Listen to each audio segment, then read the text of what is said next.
ABN Marathi news मध्ये आपल्या सर्वांचं स्वागत आहे। ताज्या बातम्यांसाठी एबीएन मराठी न्यूजला सबस्क्राइब। राज्य निवडणूक आयोग महाराष्ट्र यांच्या सूचनेनुसार आमचा सोलापूर महानगरपालिकेचा जो 2025 चा जो निवडणूक कार्यक्रम आहे त्याच्यामध्ये सर्वात महत्त्वाची टप्पा आहे। त्याच्यामध्ये वॉर्ड फॉर्मेशन जे असतं ते शासनाने दिलेल्या सूचनानुसार आम्ही वॉर्ड फॉर्मेशन केलेले आहे। राज्य निवडणूक आयोगाची सादरीकरण केलं त्यानंतर त्याची मंजुरी प्राप्त झाल्यानंतर आज आम्ही 3 सप्टेंबर रोजी आमच्या कार्यालयामध्ये ते नागरिकांना पाहण्यासाठी आम्ही डिस्प्ले केलेला आहे। वेबसाईटवर सुद्धा आम्ही डिस्प्ले करत आहोत। साधारणतः 3 सप्टेंबरपासून 15 सप्टेंबरपर्यंत लोकांना हे त्यांच्या पाहण्यासाठी अवेलेबल राहणार आहे। आणि याच कालावधीमध्ये 3 सप्टेंबर ते 15 सप्टेंबर या कालावधीमध्ये ते लेखी स्वरूपात आमचं जे कोटणीस कॉम्प्लेक्स जे आहे मागच्या बाजूला जे निवडणूक आयोगाचं कार्यालय आहे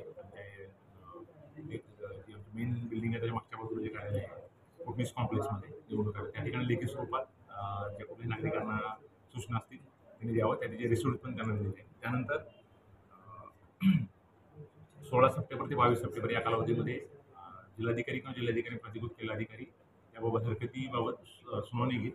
आणि त्यानंतर 23 सप्टेंबर ते 25 सप्टेंबरमध्ये आम्हाला ते नगरविकास विभागाला नगरविकास अल्टिमेटली राज्य निवडणूक आयोगाला पूर्ण वॉर्ड फॉर्मेशनचा जो अंतिम हे असेल आराखडा राज्य निवडणूक आयोगाला सादर केला जाईल।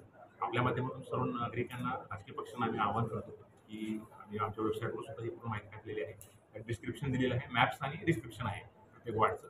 कुठलाही आक्षेप असेल तर आम्ही शक्यतो आम्ही बनवताना ही पूर्ण प्रक्रिया शासनाच्या निर्देशानुसार बनवली आहे। त्या उपरी कोणाला जे काही शंका असेल काय असेल तर लेखी स्वरूपात हरकत देऊ शकतात।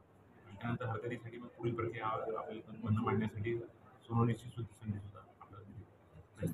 प्रभागाची रचना सर कशी आहे किंवा साधारणतः लोकसंख्या किती असेल किती जे प्रभाग आहे त्याच्यामध्ये आपल्याकडे 2011ची जी लोकसंख्या आहे जवळजवळ 102 सदस्य असणार आहेत। त्यामुळे 26 प्रभाग होत आहेत।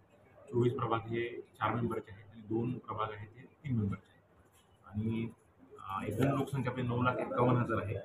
आणि 3 प्रभागाचा जो सदस्य आहे 4 प्रभागांचा जो सदस्य जो प्रभाग आहे त्याची ॲव्हरेज लोकसंख्या 37,000 आसपास येते।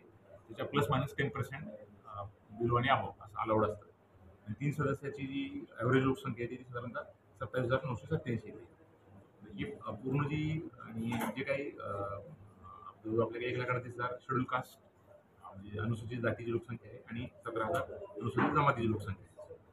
याबाबत पुन्हा एकदा आपल्या नागरिकांना आवाहन करतो की आपण ह्या फिजिकली यावं किंवा आपल्या आम्ही प्रेसवरच्या माध्यमातून लिंक पण देतोय त्यातनं मॅप्स आणि डिस्क्रिप्शन आहे वॉर्डचं जे असेल ते पाहावं। आणि जर तुमच्या काही हरकत असेल तर आम्हाला लेखी स्वरूपात हरकत आमच्या निवडणूक कार्यालयामध्ये कोटणीस कॉम्प्लेक्समध्ये आणून